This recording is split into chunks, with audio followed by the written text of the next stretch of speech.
Hi everyone, my name is Sam. I am the owner of Comic Sam's Crafts, and today I am going to show you how to do this very nice slip stitch join.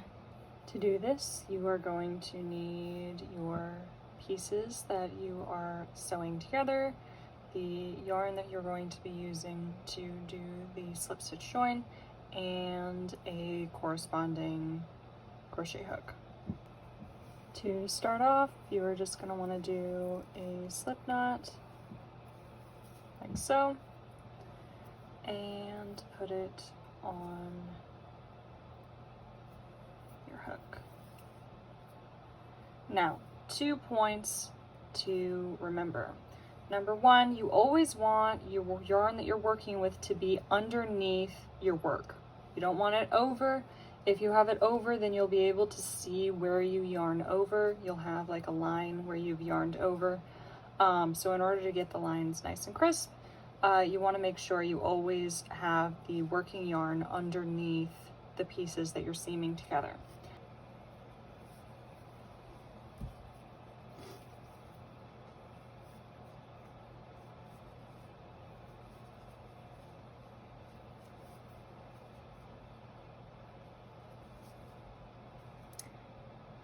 And here you can see what I was talking about. I accidentally did the thing that I told you not to do.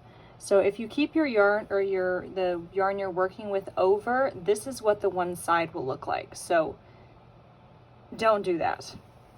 The other point is, and it's not relevant here, but it is for example, my JWST wall hanging pattern where you're seaming hexagons together.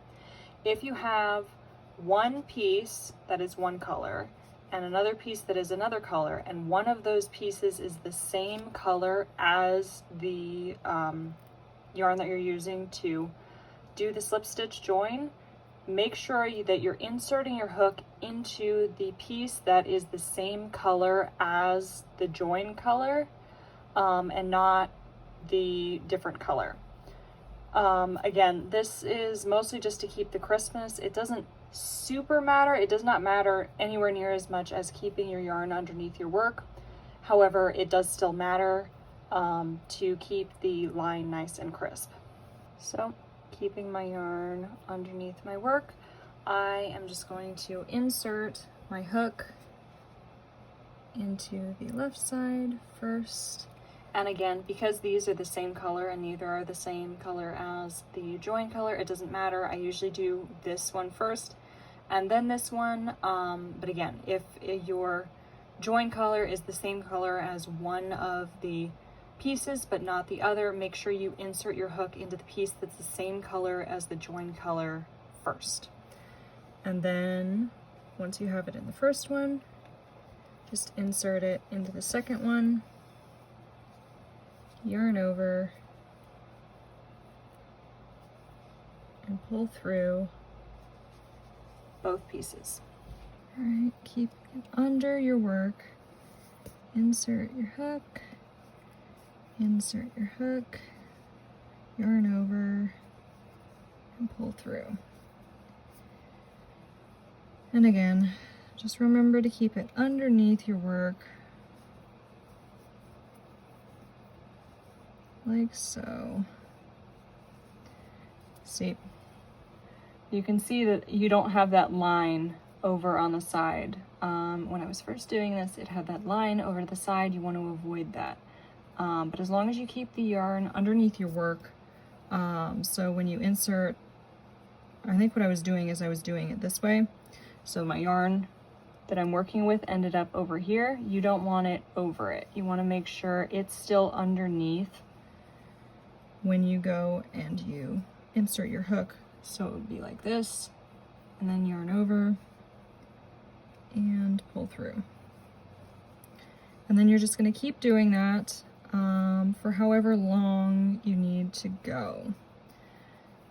Again, with this is a straight line. With my JWST wall hanging pattern, you are seaming together hexagons, which means that the corner stitches will end up with more than one stitch in them.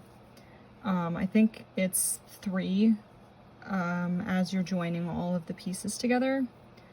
So that makes it a little bit more complicated, but this is just a very simple joining method. I like this one for the wall hanging and just in general because it's nice and flat. As you can see, we're working. It's nice and flat. It's really crisp. I like the way that it looks.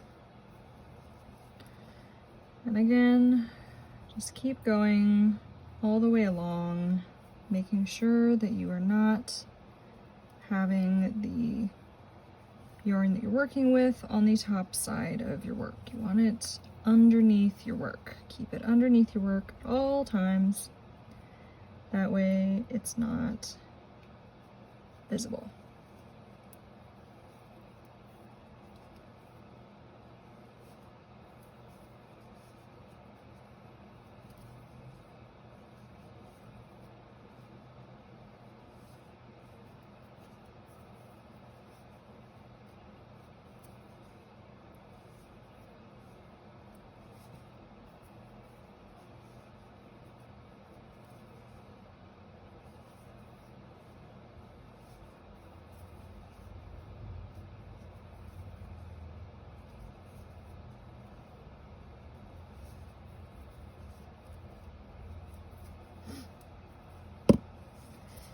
And there we go. We have all of the stitches stitched into, and it is nice and crisp. Oh, I love the way that this join looks. Yeah, like I said, when you're doing hexagons, the corner is a little bit more complex because you end up, when you're joining all of them together, you end up with, I think, 3 separate corner stitches as you're attaching the different hexagons together. But it's still using this basic thing. You just end up with more than 1 stitch in the stitch of the hexagons. The back of your work will look like this. As you can see, the ends are a little bit thicker than the middle. That is just because I wove in the ends by going in and out of the stitches. But the back of the work should just have this thin line that I believe is from your yarn over. If you enjoyed this video, make sure you leave it a like and make sure to go check out my other patterns. This is technically an add-on for my JWST wall hanging, but hopefully it's helpful to other people as well. But yeah, you can find all of my patterns on my website, comicsamscrafts.com, as well as on my Etsy and my Ravelry.